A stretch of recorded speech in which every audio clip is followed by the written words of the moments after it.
जो शरीर से जन्मा है वो शरीर है, और जो आत्मा से जन्मा है वो आत्मा है। मतलब क्या है? शरीर से जन्मा हुआ हमेशा शरीर की बातें सोचता रहेगा, पर आत्मा से जन्मा हुआ आत्मा की बातें सोचेगा। आज इस समय मैं आपसे पवित्र आत्मा की हवा के विषय में बात करना चाहता हूं। आत्मा का हवा, आत्मा की हवा, क्योंकि पवित्र शास्त्र में जब हम पवित्र शास्त्र को देखते हैं तो पवित्र आत्मा की तुलना बहुत जगहों पर हवा के साथ की गई है। उदाहरण के तौर पर आपको बताऊं, जिस समय हम प्रेरितों की पुस्तक अध्याय 2 को देखते हैं तो 2 की 1 से लेकर 2 में लिखा है, जब पिन्तेकुस्त का दिन आया तो वे सब एक जगह इकट्ठे थे और एकाएक आकाश से बड़ी आंधी की सी सनसनाहट का शब्द हुआ और उससे सारा घर जहां पे बैठे थे गूंज उठा। आमेन। यहां पर भी लिखा है आंधी। हवा से पवित्र आत्मा का जो है, पवित्र आत्मा की तुलना की गई है। ये जो हवा है, ये हवा पवित्र, ये जो हवा पुराना नियम और नया नियम दोनों में पवित्र आत्मा की उपस्थिति, पवित्र आत्मा की सामर्थ और उसके अभिषेक का प्रतीक जो है वो बताई गई है। ये हवा दिखाई नहीं देती, लेकिन उसका प्रभाव इतना होता है कि उसका प्रभाव जो है ना हम वो आसानी से देख सकते हैं। जब ये तेज हवा चलती है तो पेड़ जो है ना वो हिलने शुरू हो जाते हैं, पत्ते हिलने शुरू हो जाते हैं, वातावरण जो है ना वो बदलना शुरू हो जाता है। ये हवा इतनी शक्तिशाली होती है कि जब वो चलती है तो पेड़ों को भी वो उखाड़ देती है। हवा में चलाने की, बनाने की, उथल पुथल मचाने की और नष्ट करने की शक्ति जो है ना वो होती है। हवा की तरह पवित्र आत्मा भी दिखाई नहीं देता, लेकिन जब पवित्र आत्मा चलता है तो वो लोगों का जीवन बदल देता है। जिस समय पवित्र आत्मा चलता है तो उस समय सूखी हड्डियां जो है वो जीवित हो जाती हैं, निराशा में रह रहे लोग आशा में भर जाते हैं, कमजोर लोग जो है ना वो सामर्थ्य हो जाते हैं और बंद दरवाजे जो है ना वो खुलने शुरू हो जाते हैं। जहां परमेश्वर का आत्मा चलता है वहां पर परिवर्तन निश्चयी होता है। कभी भी ऐसा नहीं होता कि परमेश्वर का आत्मा चल रहा हो और परिवर्तन ना हो रहा हो।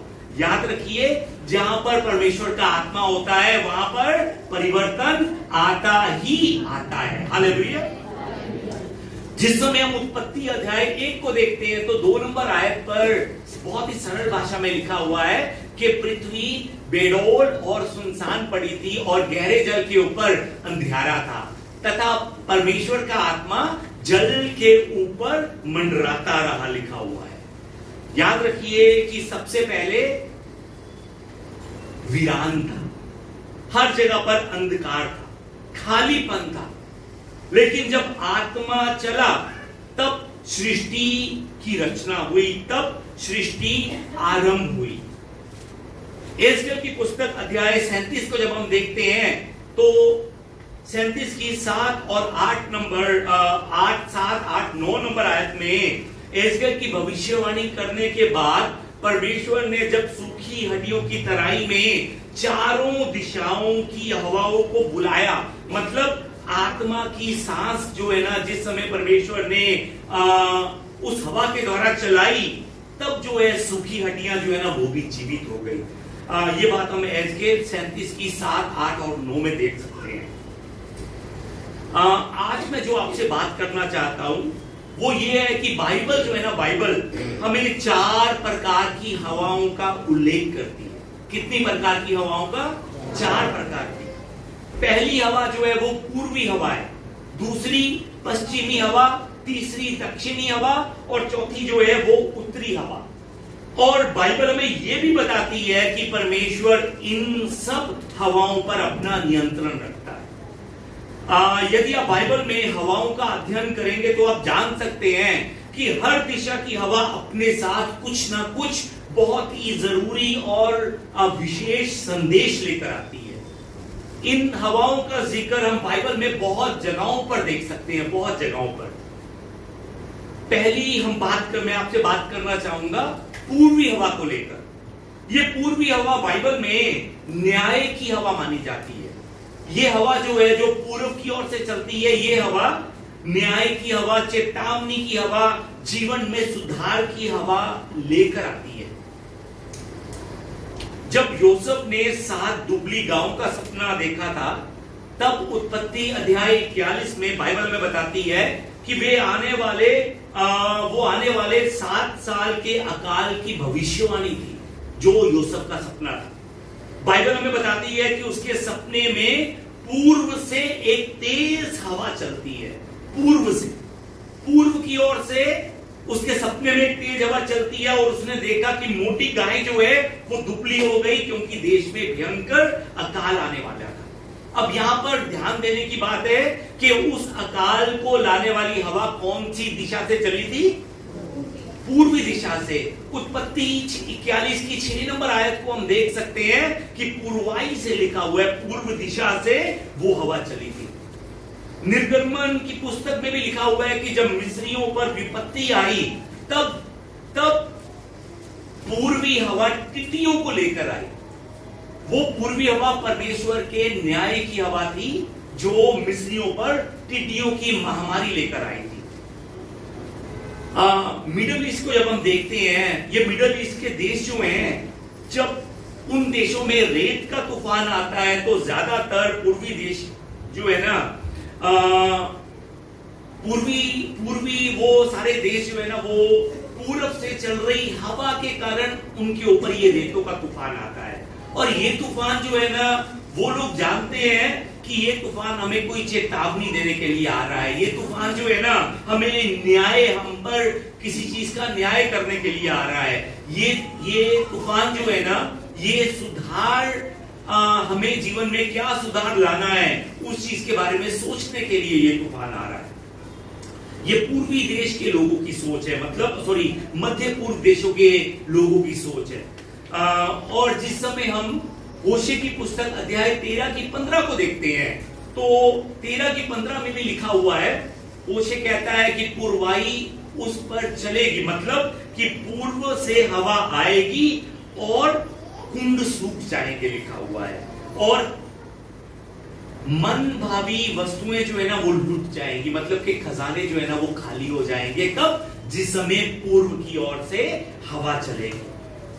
ये पूर्वी हवा वो हवा है जिन्हें कोई भी पसंद नहीं करता, हम भी शायद पसंद नहीं करते। ये हवा जो है ना, विनाशकारी हवाएं होती हैं। ये वो हवाएं हैं जो हमारे जीवन को बुरी तरह से हिला देती हैं, और जब भी हमारे जीवन में आती हैं, तो हमारा जीवन जो है ना, वो टूटना शुरू हो जाता है। कभी कभी जीवन में ऐसे तूफान आते हैं जब सब कुछ हमें टूटा हुआ लगना शुरू हो जाता है। ऐसे समय में एक्चुअली हमारा कुछ भी करने का मन नहीं करता, कुछ भी। ऐसे समय में सच में उदासी और निराशा आकर हम मनुष्यों को घेर लेती है। लेकिन इस समय मैं आपको ये घोषणा करना चाहता हूं कि किसी भी रुख की हवा क्यों ना हो, हवाओं पर अधिकार सिर्फ और सिर्फ परमेश्वर का है। याद रखिए इस बात। आइए एक बार हम कहें, हवाओं पर अधिकार परमेश्वर का है। याद रखिए कि वो परमेश्वर जिस पर मैं और आप विश्वास करते हैं, वो परमेश्वर तूफानों का भी स्वामी है। हमें ऐसा लग सकता है कि सब कुछ बिखरता चला जा रहा है, ऐसा हमें महसूस हो सकता है, लेकिन विश्वास कीजिए कि अब भी सब कुछ परमेश्वर के नियंत्रण में है।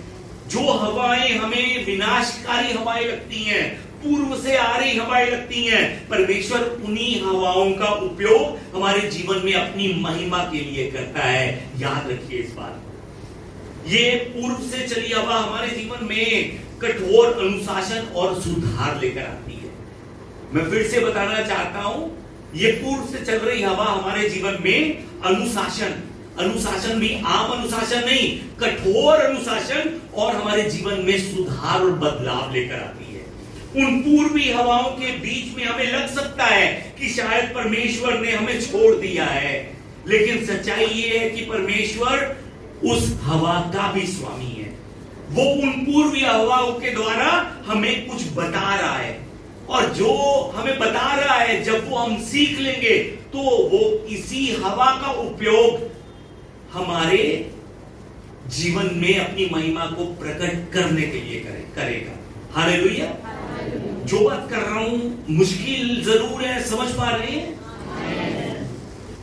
अगर नहीं समझ में आ रही है बात तो एक बार फिर से मुझसे मिलिएगा। फिलहाल आपसे मैंने पूर्वी हवा को लेकर बताया है और अब मैं आगे बात करना चाहूंगा पश्चिमी हवा को लेकर।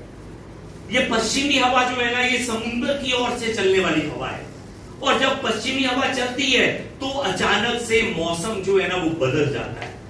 बाइबल में पश्चिमी हवा छुटकारे और बदलाव का चिन्ह है। बाइबल में ये पश्चिमी हवा जो है ना वो राहत, दया और समस्या हटाने का प्रतीक है। पश्चिमी हवा जीवन में नया परिवर्तन लेकर आती है। जब जीवन में पश्चिमी हवा चलती है तो जीवन का मौसम जो है ना वो बदलना शुरू हो जाता है। परिस्थितियां जो है ना वो बदलनी शुरू हो जाती हैं। दुख जो है ना वो आनंद में बदलना शुरू हो जाता है। निराशा जो है ना वो आशा में बदलनी शुरू हो जाती है और कमजोरी जो है ना वो सामर्थ्य में बदलनी शुरू हो जाती है। कब? जब ये पश्चिमी हवा हमारे जीवन में चलती है। ये हवा संदेश लेकर आती है। कौन सा संदेश? कि परमेश्वर एक पल में आपके हालातों को बदल सकता है। ये हवा ये संदेश लेकर आती है। वो एक पल में दुख को आनंद में बदल सकता है। वो एक पल में आपकी बीमारी को चंगाई में बदल सकता है। वो एक पल में बंधन को छुटकारे में बदल सकता है। वो एक पल में आपके आंसुओं को नृत्य में बदल सकता है। वो एक पल में सब कुछ बदल सकता है। ये पश्चिमी हवा इस चीज का संदेश लेकर आती है। जिस समय हम निर्गमन अध्याय 10 की 19 को देखते हैं तब उस वचन में हम जान सकते हैं कि यहोवा परमेश्वर ने बहुत ही तेज पश्चिमी हवा को चलाया और जब वो हवा चली तो उस हवा के चलने से पहले जो टिड्डियां, जो महामारी टिड्डियों की मिस्रियों पर थी, परमेश्वर ने उस पश्चिमी हवा के द्वारा उस टिड्डियों की महामारी को निकालकर जो है ना लाल समुद्र की ओर वो ले गया। जो बात कर रहा हूं समझ पा रहे हैं? इस पश्चिमी हवा चलने से पहले टिड्डियों की महामारी भेजने वाला भी परमेश्वर था मिस्रियों के ऊपर। वो महामारी पूर्वी हवा से आई थी, परंतु परमेश्वर ने कुछ समय बाद पश्चिमी हवा चलाई और जो महामारी आई थी ये सब की सब टिड्डियां जो है ना वो पश्चिमी हवा टिड्डियों को अपने साथ उड़ाकर लाल समुद्र की ओर ले गए। ये जो है पश्चिमी हवा का कार्य है। और उसके बाद तीसरी बाइबल में बताती है दक्षिणी हवा को लेकर। बाइबल में ये दक्षिणी हवा जो है ना वो गर्मी और जीवन के मौसम के बदलाव का संकेत है। ये हवा जो है ना हमारे जीवन में आराम को लेकर आती है, बढ़ोतरी को लेकर आती है, वृद्धि को लेकर आती है। अय्यूब की पुस्तक जब हम 37 की 17 को देखते हैं ना तो अय्यूब इस तरह से कहता है कि जब पृथ्वी पर दक्षिणी हवा के कारण सन्नाटा रहता है तब तेरे वस्त्र क्यों गर्म हो जाते हैं। ये गर्म हवा है जो चलती है। और यीशु मसीह भी लूका की पुस्तक अध्याय 12 की 55 के अंदर कहते हैं कि जब दक्षिणा चलते देखते हो तो तुम कहते हो कि लू चलेगी और ऐसा ही होता है। ये बात यीशु मसीह उन इजराइलियों से कह रहे हैं कि जब तुम दक्षिण से हवा को चलते देखते हो तो तुम समझ जाते हो कि लू चलने वाली है, लू चलेगी, और सच में ऐसा ही होता है। यीशु मसीह ने ऐसा क्यों कहा? क्योंकि यहूदी लोग जानते थे कि दक्षिणी हवा गर्मी और आराम को लेकर आती है। और सिर्फ इसलिए नहीं, यीशु मसीह ने उन लोगों से ये बात इसलिए भी कही क्योंकि वे लोग पाप में डूबे हुए थे। और वो लोग जो पाप में डूबे हुए थे वो लोग प्राकृतिक चिन्ह को पहचान जाते थे कि हाँ यहां से हवा चल रही है तो ऐसा होगा, यहां से हवा चल रही है तो ऐसा होगा। लेकिन वो परमेश्वर के समय और परमेश्वर के कार्य को नहीं पहचान पा रहे थे। इसीलिए यीशु मसीह ने कहा कि तुम दक्षिणी हवा जब चलती है तो तुम जान जाते हो कि लू चलेगी और ऐसा ही होता है, पर तुम परमेश्वर के कार्यों को नहीं पहचानते। तुम परमेश्वर के कार्यों को अभी भी नहीं जान पा रहे हो। ये दक्षिणी हवा परमेश्वर की कृपा और प्रेम का प्रतीक है। जब ये हवा चलती है तब आराधना जो है ना वो जीवित हो जाती है। जब ये हवा चलती है तब प्रार्थना में आग लग जाती है। जब ये हवा चलती है तो कलीसिया में रिवाइवल आ जाता है, जागृति आ जाती है। हालेलुया। जो बात कर रहा हूं समझ पा रहे हैं? अब अंत में बाइबल हमें बताती है उत्तरी हवा के बारे में। ये उत्तरी हवा जो है ना, ये ठंड की तेज और कठोर जो है ना होती है, बहुत ज्यादा ठंडी, तेज और कठोर होती है। ये हवा जो है ना, ये हिलाने और बदलने का कार्य करती है बाइबल में। ये वो हवा है, जब ये हवा उत्तर से चलती है तो ये हवा प्यूरिफिकेशन को, मतलब के शुद्धि को लेकर आती है, जागृति को लेकर आती है, और परिवर्तन का प्रतीक भी जो है ना, ये उत्तरी हवा बाइबल में मानी जाती है।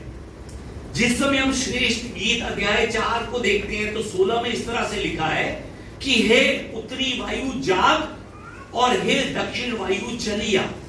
मतलब क्या हुआ इसका? उत्तरी वायु, मैंने आपको बताया कि ये शुद्धि की निशानी है, कि ये हवा शुद्ध करती है, शुद्ध। और कुछ समय पहले मैंने आपको बताया था दक्षिणी हवा किस चीज की निशानी है? नए रिवाइवल की। कि श्रेष्ठ गीत 4:16 में लेखक क्या कह रहा है कि उत्तरी हवा आकर मुझे शुद्ध कर, और हे दक्षिणी हवा आकर, जो उस हवा ने मुझे शुद्ध किया है, अब तू आकर मेरे अंदर एक नया रिवाइवल लेकर आ, मेरी आराधना को जीवित आराधना बना, मेरी प्रार्थना में अपनी आग को भड़का।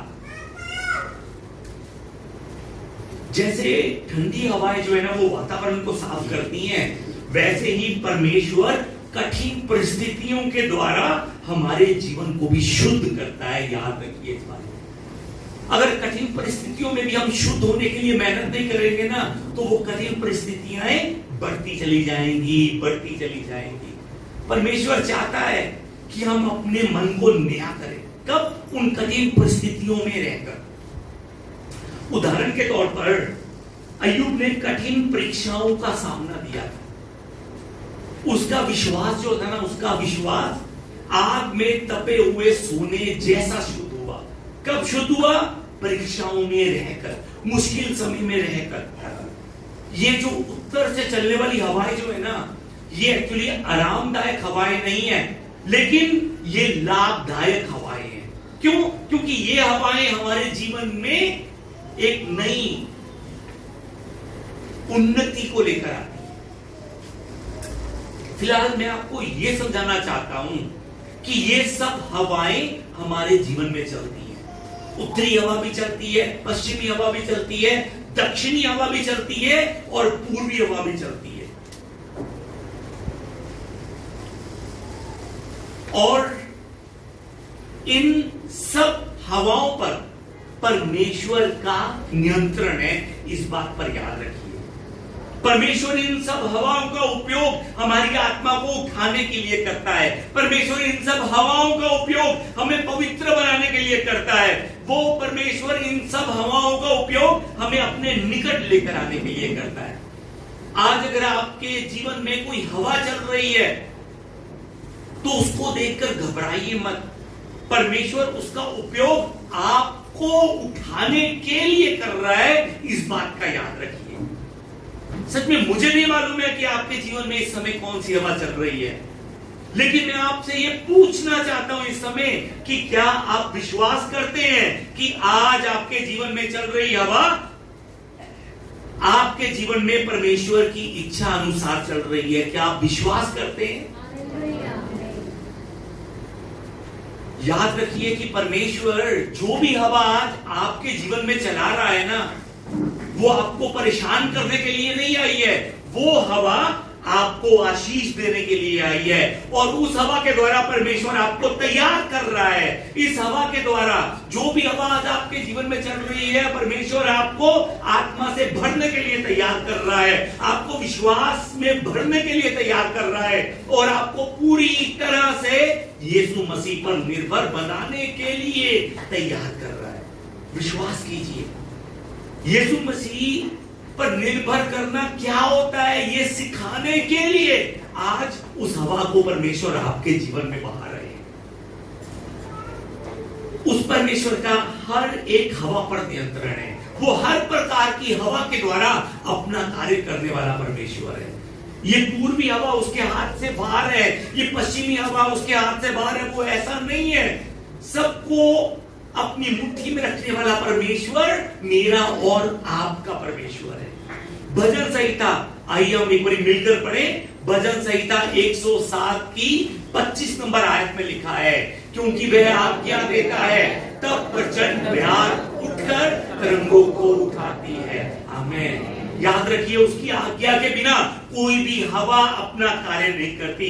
भजन संहिता 148 की 8 में लिखा है, आइए मिलकर पढ़े।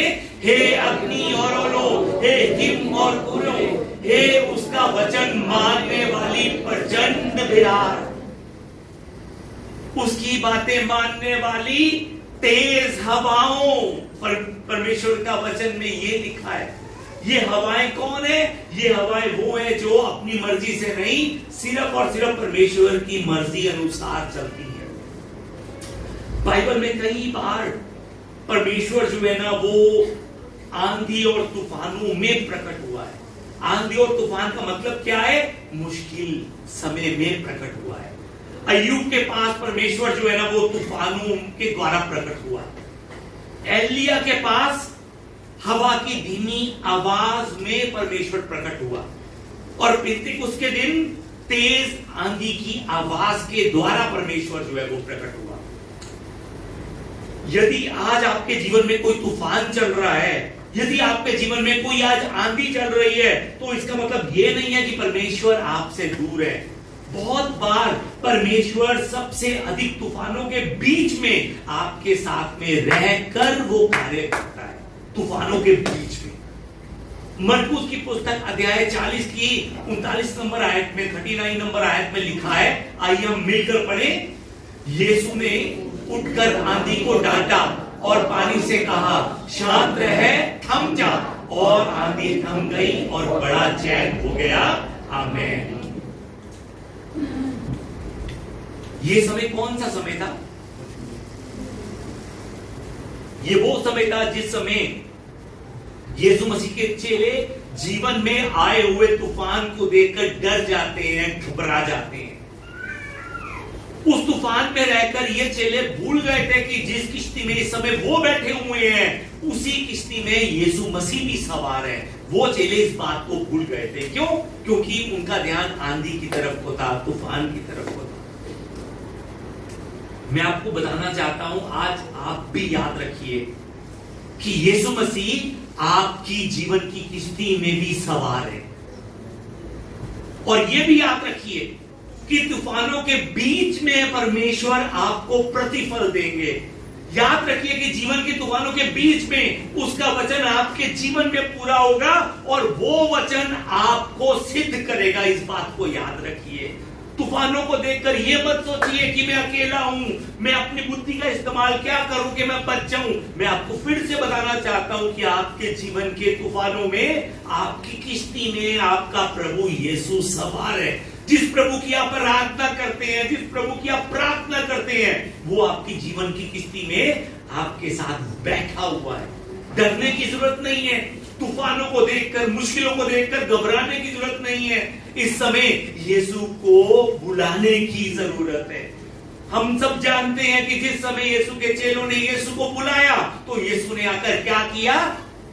आंधी को आकर डांटा और आंधी शांत हो गई, तूफान शांत हो गया, सब कुछ थम गया। हालेलुया। परमेश्वर सर्वशक्तिमान परमेश्वर है। वो स्वर्ग से राज्य करने वाला परमेश्वर है। वो जानता है कि वो ये सब कुछ क्यों कर रहा है, और वो ये भी जानता है कि किस समय उसने ये आपसे दूर हटाकर लेकर जाना है। निर्गमन की पुस्तक अध्याय 10 में अभी मैंने आपको बताया था कि अगर पूर्वी हवा टिड्डियों को लेकर आई, लेकिन बाद में परमेश्वर ने दूसरी हवा फिर से भेजी और इस बार पश्चिमी हवा को भेजा, और वो पश्चिम हवा टिड्डियों को दूर उठाकर ले गई, दूर फेंक दिया उसने। एक तरफ की हवा समस्या लेकर आती है, लेकिन परमेश्वर दूसरी हवा को भेजकर उसी समस्या को हटा भी देता है। याद रखिए इस बात को। अब परमेश्वर ये हवाएं हमारे जीवन में क्यों भेजता है? क्यों? कारण बहुत हो सकते हैं, पर एक बड़ा कारण मैं आपको बताऊं कि परमेश्वर हमारे जीवन में हवाओं को इसलिए भेजता है क्योंकि वो परमेश्वर देखना चाहता है कि ये लोग जो आज मेरी प्रार्थना कर रहे हैं, जो मेरी आराधना कर रहे हैं, ये लोग जीवन में सिर्फ आशीष पाने के लिए मेरे साथ में खड़े हैं या सच में ये अपने पूरे मन, अपनी पूरी शक्ति और अपने पूरे प्राण से मुझसे प्रेम करते हैं। परमेश्वर ये देखना चाहता है क्योंकि परमेश्वर जानता है कि बहुत से लोग जिस समय पश्चिमी हवा चलती है, उत्तरी हवा चलती है, या आनंद की हवा होती है, प्यूरिफिकेशन की हवा होती है, जिस समय ये हवाएं चलती है, सब लोग उछलते हुए, कूदते हुए, हालेलुया मेरा परमेश्वर जीवित है, परमेश्वर ने मेरे जीवन में ये काम किया, ये महीना मेरे लिए अनुग्रह से भरा था, ये साल मेरे लिए आशीषों से भरा था कहते हैं। पर जिस समय पूर्वी हवा चलती है उस समय जो है ना लोग पीछे हो जाते हैं। परमेश्वर देखना चाहता है क्या ये हर तरह की हवा चलने पर भी अपनी जगह पर ये डटा हुआ है कि नहीं डटा हुआ। परमेश्वर देखना चाहता है क्या इसने विश्वास अभी भी बनाकर रखा हुआ है कि नहीं रखा हुआ। और जब परमेश्वर देखता है कि हाँ ये विश्वास में स्थिर है, इसके मुंह से तो कोई भी शब्द नहीं निकला जो इस समय निकल सकता था, तो परमेश्वर एक तरफ की हवा भेजकर दूसरे पल में दूसरी तरफ की हवा भेजकर हमारे जीवन को फिर से आनंद में बदल देता है। सच में मैं परमेश्वर का बहुत धन्यवाद करता हूं कि उस परमेश्वर के पास ऐसी हवाएं हैं जो मेरा और आपकी हर एक समस्या को उड़ाकर लेकर जा सकती हैं। उसके पास ऐसी हवाएं हैं। और याद रखिए कि परमेश्वर अपनी मुट्ठी में हवाओं को नियंत्रण करके रखता है।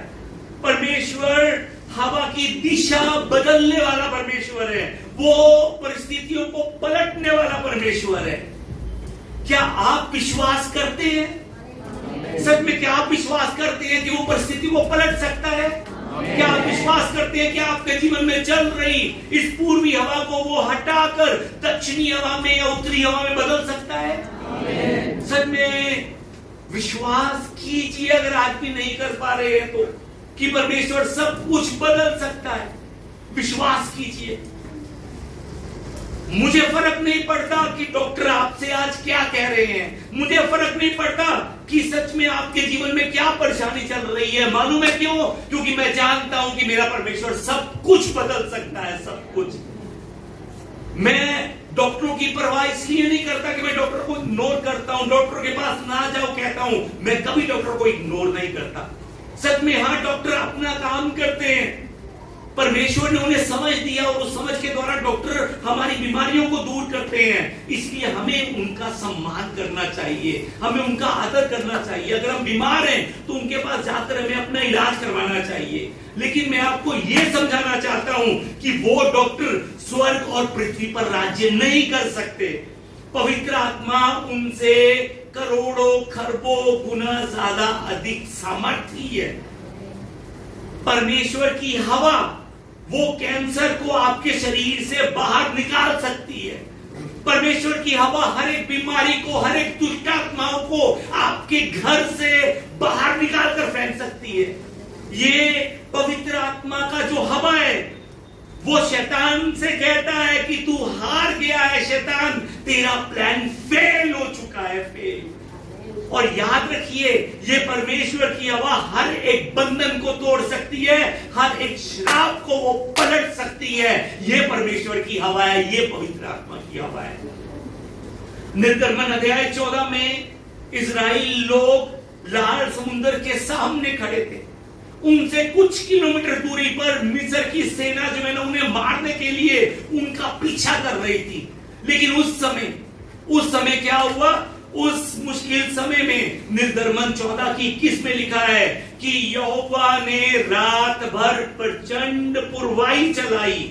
यहोवा परमेश्वर ने पूरी रात हवा को चलाया और उस हवा के चलने से क्या हुआ?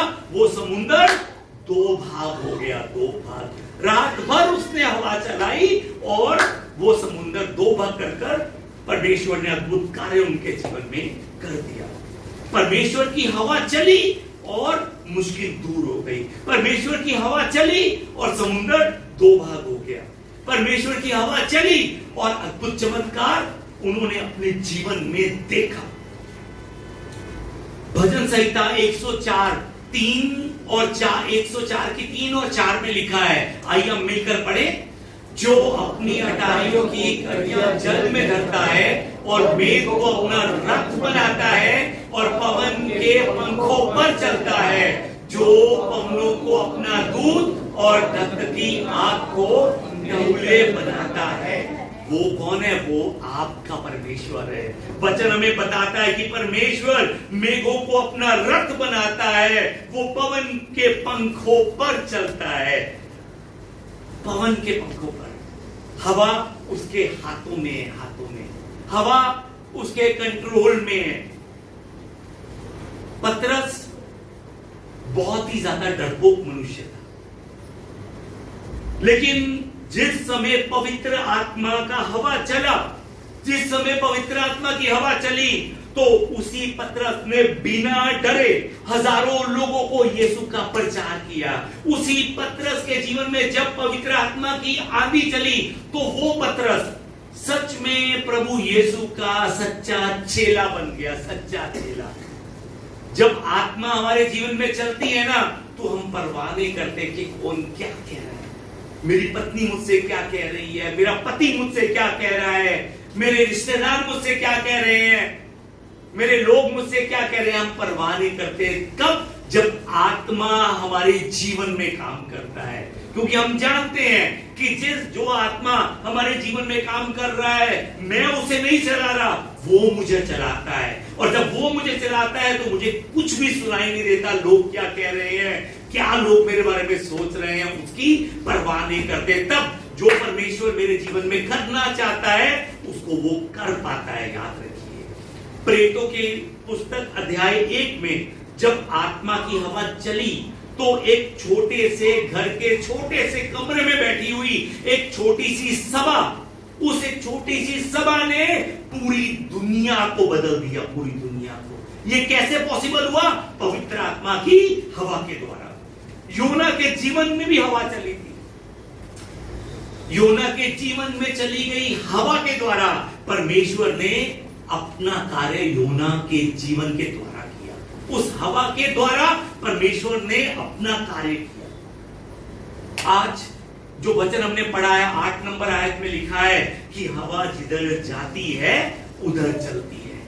एक बार मेरे पीछे बोले, हवा जिधर जाती है, हवा जिधर चाहती है उधर चलती है। सच में हवा जिधर चाहती है उधर चलती है। आप में से कोई है जो हवा का रुख मोड़ सकता है?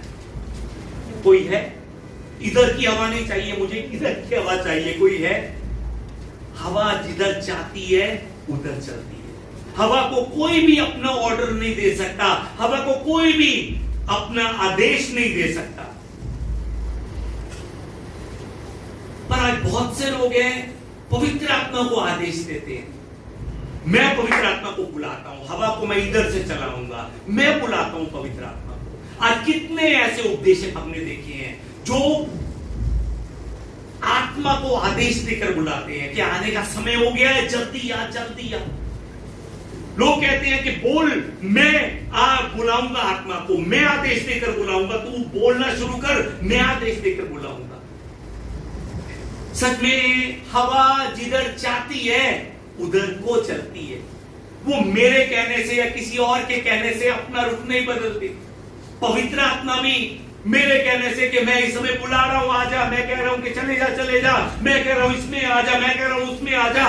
पवित्र आत्मा ऐसा नहीं करते। वो मेरे दास नहीं है, मैं उनका दास हूं। मैं पवित्र आत्मा मनुष्य की योजना से नहीं आता, बल्कि परमेश्वर की इच्छा अनुसार मनुष्य से वो अपना कार्य करवाता है। जो बात कर रहा हूं समझ पा रहे हैं? आगे से पवित्र आत्मा को बुलाने के लिए जो है ना, मेहनत मत कीजिए, दूसरों को मत सिखाइए कि आत्मा आत्मा आ रहा है, बोलना शुरू करो, बोलना, बोलो बोलो बोलो। आत्मा नहीं आता है। ऐसे आत्मा नहीं आता है। वो आएगा, आपको पता भी नहीं चलेगा, आपको छू लेगा आकर, और वो जब आपको छुएगा ना, आपको अपना असली चेहरा दिखाई देगा उस समय। और जिस समय वो आपको आपका चेहरा दिखाएगा, उस समय आपके मुंह से आपको भी नहीं पता लगेगा, पश्चाताप की प्रार्थनाएं आपके मुंह से निकलनी शुरू हो जाएंगी। उस समय आप परमेश्वर के सामने रो रो कर बिलक बिलक कर रोएंगे परमेश्वर के सामने आप। और जब बिलक बिलक कर परमेश्वर के सामने अपने आप को पहचानते हुए आप प्रार्थना कर रहे होंगे ना, उस समय परमेश्वर आपको अपने हर एक फल से भर देगा, अपने हर एक वरदान से भर देगा। हालेलुया। पवित्र आत्मा जिधर चाहता है उधर वो चलता है, जिधर वो चाहता है उधर वो चलता है। मेरे कहे अनुसार नहीं कि आप आज इधर आ जाइए, कल को कैंप में आ जाइएगा, परसों को इसके घर में आ जाइएगा। मेरे कहे अनुसार वो नहीं चलता, वो जिधर चाहता है उधर चलता है। हमारा काम उसके मार्गदर्शन के प्रति समर्पित होना है। जो वो करवाना चाह रहा है वो करना, ये हमारा काम है। बाकी सब किसका काम है? उसका काम है। कब आना है, किस जगह पर आना है, किस तरह से आना है, वो उसका काम है। आज मैं आपसे पूछना चाहता हूं, क्या हम उसकी हवा के लिए खुले हुए हैं? आज क्या हम बदलना चाहते हैं? क्या हम अपने जीवन में जागृति चाहते हैं? याद रखिए कि जहां आत्मा की हवा चलती है वहां पर लोगों का जीवन बदल जाता है। याद रखिए इस बात को। आज यदि आपका जीवन सूख गया है, यदि आपको लग रहा है कि सच में प्रार्थना जो है ना आपकी ठंडी पड़ चुकी है, तो आज परमेश्वर से कहिए कि हे परमेश्वर, मेरे प्रभु यीशु, अपनी हवा को आज मेरे जीवन में बहा, ताकि मेरी ठंडी प्रार्थना फिर से गर्म हो सके, मेरी सोई हुई आराधना फिर से जीवित हो सके।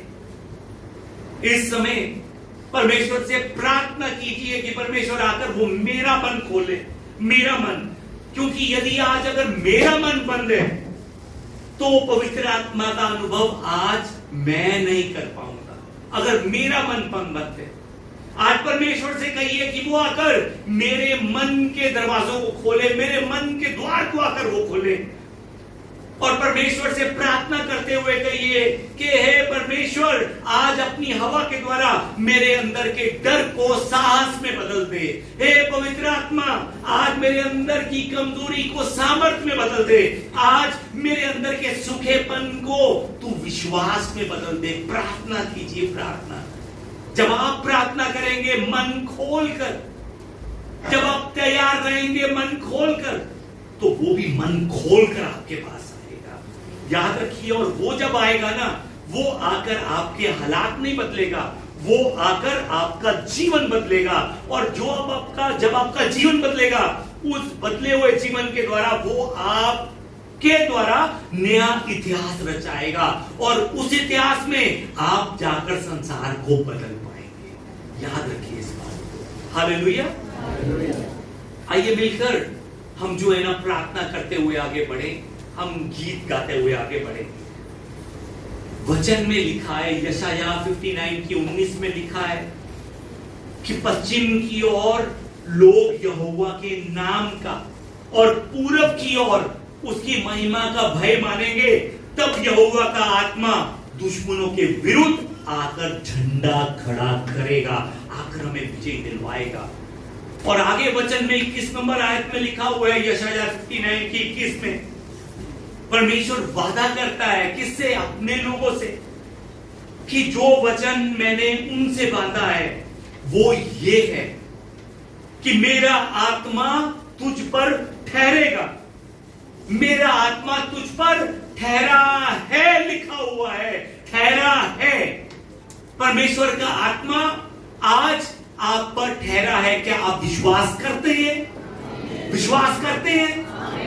परमेश्वर कहता है कि मेरा आत्मा तुझ पर ठहरा है, और अपने वचन जो मैंने तेरे मुंह में डाले हैं, अपने वचन जो मैंने तेरे मुंह में डाले हैं, अब से लेकर सदा तक वह तेरे मुंह में और तेरे बच्चों के मुंह में और तेरे पोतों के मुंह से मैं कभी भी उन वचनों को हटने नहीं दूंगा।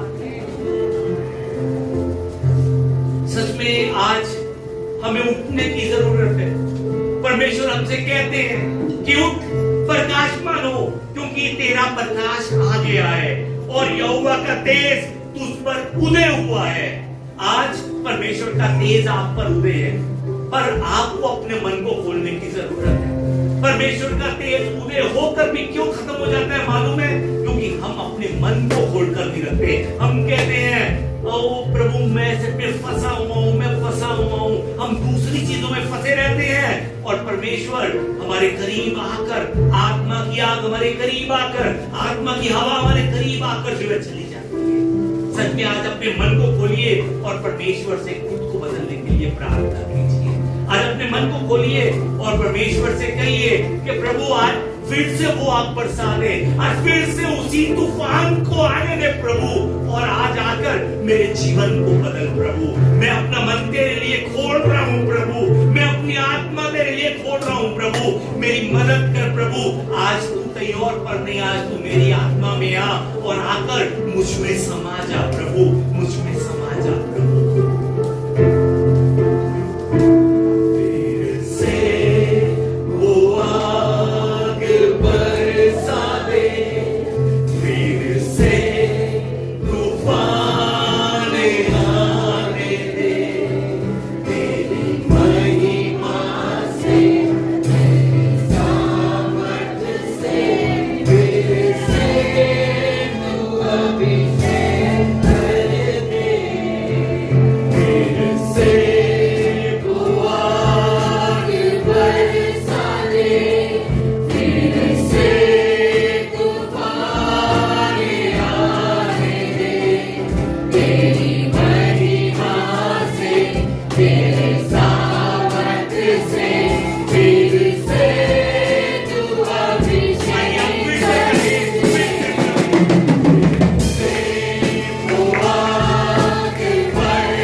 ओ पवित्र आत्मा,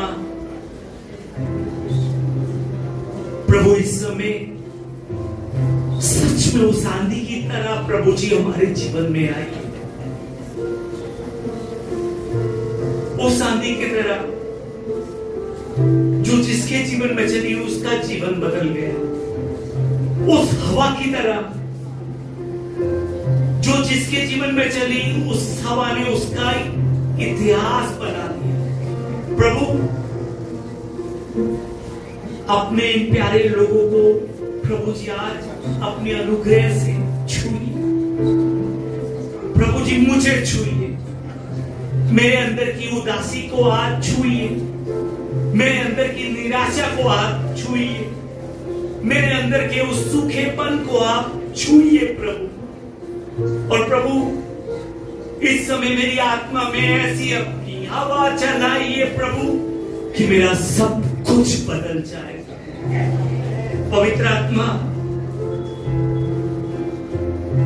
हमारे जीवन पर अपनी सामर्थ की हवा बहाइए प्रभु।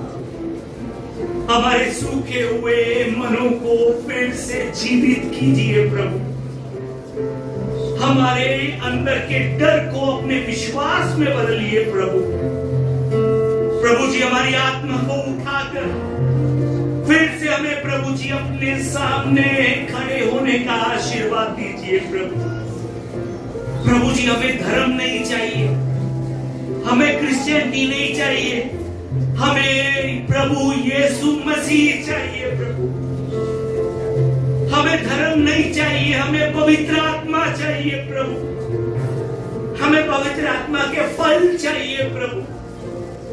हमें पवित्र आत्मा की सामर्थ चाहिए प्रभु।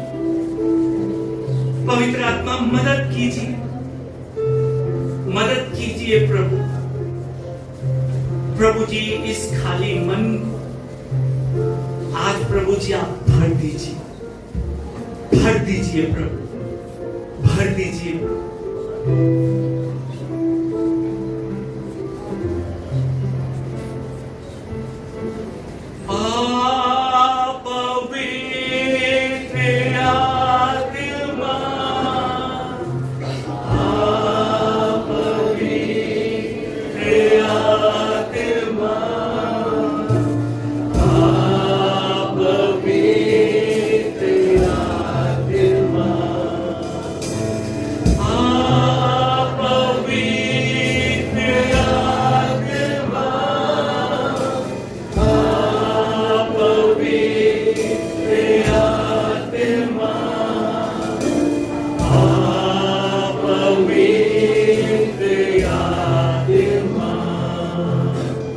परमेश्वर कहता है कि उठ उठ प्रकाशमान हो, क्योंकि तेरा प्रकाश आ गया है। परमेश्वर का धन्यवाद कीजिए आज कि आपका प्रकाश आ गया है। परमेश्वर का तेज आज आप पर उदय हो चुका है। धन्यवाद कीजिए। अब जो परमेश्वर का प्रकाश आप पर उदय हो चुका है, परमेश्वर का तेज आप पर उदय हो चुका है, उस प्रकाश और उस तेज के द्वारा जाकर संसार में गवाह बनिए। जाकर प्रभु यीशु की गवाही दीजिए। अपने रिश्तेदारों को, अपने दोस्तों को, अपने परिवार के लोगों को, उन्हें जाकर प्रभु यीशु की गवाही दीजिए। प्रभु आपकी मदद करे। प्रभु का वादा है कि मेरी आत्मा तुझ पर ठहरा हुआ है। प्रभु कहता है कि मेरा आत्मा तुझ पर ठहरा हुआ है और अपने वचन जो मैंने तेरे मुंह में डाले हैं वो अब से लेकर सदा तक तेरे मुंह में, तेरे बच्चों के मुंह में, तेरे परिवार के, उनके पोतों के मुंह में, तेरे वंश के मुंह से कभी भी मैं मिटने नहीं दूंगा। आइए हम तालियों के साथ धन्यवाद करते हुए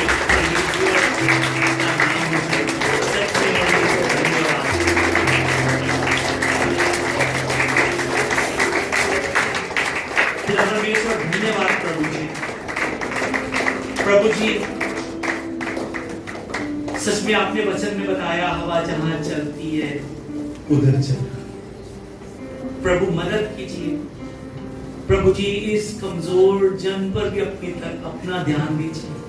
चंडीगढ़ हमारी कलीसिया पर भी अपना ध्यान दीजिए। प्रभु जी हमें सच में आत्मा में उठने की जरूरत है। प्रभु पिता परमेश्वर, सच में हमें फिर से एक नए रिवाइवल को अपने अंदर लेकर आने की जरूरत है। प्रभु परमेश्वर, लोगों की बातें सुन सुनकर सच में हमें भी नहीं पता लगा कब निराशा ने आकर हमारे मन को घेर लिया। प्रभु आज उस निराशा को, आज उस उदासी को, आज उस खालीपन को हम प्रभु यीशु के नाम से मिटाते हैं, खत्म करते हैं, और प्रभु की उस आशा जो पवित्र आत्मा ने इस समय हमें दी है, उस आनंद को जो पवित्र आत्मा ने हमें भरा है, उस आनंद में हम भरते हुए प्रभु आपका धन्यवाद करते हैं। और आज आपसे कहते हैं प्रभु जी हमें इस्तेमाल कीजिए, अपने कार्यों के लिए इस्तेमाल कीजिए, अपने राज्य के लिए इस्तेमाल कीजिए। प्रभु जी मेरे कानों में दूसरों की आवाज ना पड़ने दीजिए, दूसरे मेरे बारे में क्या सोच रहे हैं, क्या सोचेंगे, क्या बातें करेंगे, प्रभु जी उस चीज पर मुझे ध्यान ना लेकर जाने दीजिए। पवित्र आत्मा अपना हवा मुझ पर चलाइए, अपनी आग मेरे अंदर जागृत कीजिए, ताकि प्रभु जी आज इस जगह से जब मैं निकल सकूं तो सच में मैं एक बदला हुआ मनुष्य बनकर निकल सकूं। प्रभु मेरी मदद कीजिए, मेरी सहायता कीजिए। ये सब प्रार्थना मैं हमारे जीवित प्रभु यीशु मसीह के नाम से करता हूं, आमीन। आइए हम एक बार फिर से तालियों के साथ परमेश्वर का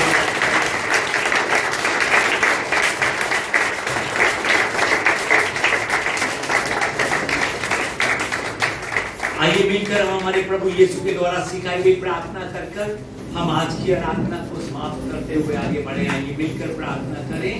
हे हमारे पिता, आप जो स्वर्ग में हैं, आपका नाम पवित्र माना जाए, आपका राज्य आए, आपकी इच्छा जैसे स्वर्ग में पूरी होती है वैसे पृथ्वी पर भी हो। हमारे दिन भर की रोटी आज हमें दीजिए, और जिस प्रकार